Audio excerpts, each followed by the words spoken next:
আসসালামু আলাইকুম প্রিয় শ্রোতা, আমি আবির আপনাদের সাথে আছি ভালোবাসার বাকি বাকি অনুষ্ঠানে। আজ আমরা শুনবো খুলনা থেকে পারভেজ ভাইয়ের লেখা এক অসম্ভব সুন্দর ও হৃদয় ছোঁয়া গল্প, 20 মিনিটের ভালোবাসা। হ্যাঁ, শুনতে ছোট কিন্তু মাঝে মাঝে ছোট ছোট মুহূর্তেই জীবনের সবচেয়ে গভীর অনুভব লুকিয়ে থাকে। ঘটনাটা 2017 সালের জানুয়ারি মাসের এক সকালে, শীতের কুয়াশায় মোড়ানো এক অলস সকাল। আমি গল্পের নায়ক তখন খুলনার নিউ মার্কেট এলাকায় একটি স্টেশনারি দোকানে বসে চা খেতে খেতে জানালার পাশে বসে বাইরের দুনিয়া দেখছিলাম। ঠিক এমনই সময় দোকানের দরজা ঠেলে একটা মেয়ে ঢুকে পড়ল। গায়ে নীল রঙের শাল, চোখে হালকা রোদ পড়েছে, হাতে একটা পুরনো খাতা। সে জিজ্ঞাসা করলো, জেল পেন আছে? আমি মুচকি এসে বললাম, নীল কালির চাইছেন? সে একটু হেসে বলল, তাই তো, ভালো ধরেছেন। এই সামান্য কথার ভিতরে শুরু হয়ে গেল একটা অনুভব, একটা গল্প। আমরা অনেক কথা বললাম, লেখালেখি নিয়ে, বই নিয়ে, পুরনো কবিতা আর নতুন স্বপ্ন নিয়ে। তার নাম জানলাম, মাহি।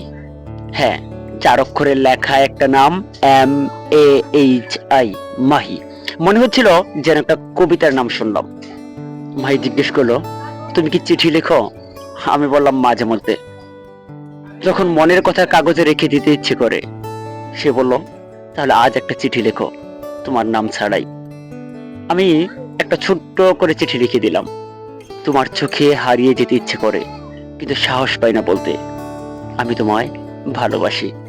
সে চিঠিটা পড়ে কিছু বলল না, শুধু একবার তাকালো, যেন একটা চাহনির মধ্যেই হাজারটা কথা বলে গেল।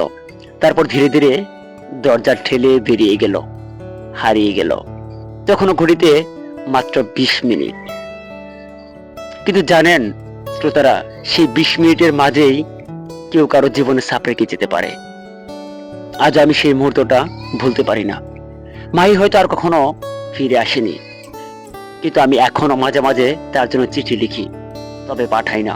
শুধু মনে করি, হয়তো একদিন সে আবার আসবে, দোকানের সেই দরজাটা আবার ঠেলবে, আর আমি আমার লেখা সব চিঠিগুলো তাকে দিয়ে বলবো, এইবার পড়ো, প্রত্যেকটা চিঠি নাম সহ লেখা রয়েছে।